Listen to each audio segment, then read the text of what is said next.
গাজার আকাশে যখন হাজারো ক্ষুধার্ত চোখ তাকিয়েছিল মুক্তির আশায়, সেই মুহূর্তেই মৃত্যু নেমে এলো। কোনো বোমা নয়, ছিল একটি সাহায্যের বাক্স। 15 বছর বয়সের ঈদ জীবন পেল না খাবারের জন্য এগিয়ে গিয়ে। সেই খাবারের বাক্সের নিচে পড়েই থেমে গেল তার জীবন।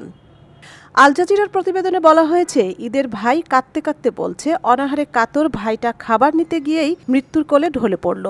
জাতিসংঘ বহুবার সতর্ক করেছে, আকাশ থেকে ত্রাণ ফেলা বিপজ্জনক ও অকার্যকর। অনুরোধ, স্থলপথ খুলে দেওয়া হোক যাতে নিরাপদে সাহায্য পৌঁছাতে পারে।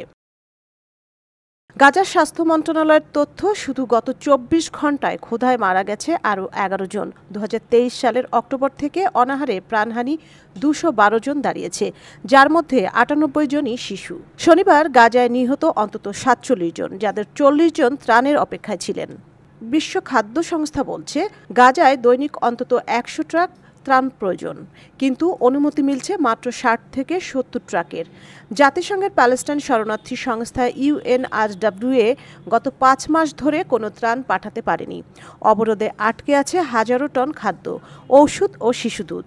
চলমান হামলায় গাজায় এখন পর্যন্ত প্রাণ গেছে 61,000-এরও বেশি মানুষের। আহত হয়েছেন অন্তত 1,52,000। গার্ডিয়ানের অনুসন্ধানে দেখা গেছে, মাত্র 48 দিনে ত্রাণ কেন্দ্রগুলোর কাছে গুলি ও হামলায় মারা গেছে 1,370 জন, আহত প্রায় 2,000।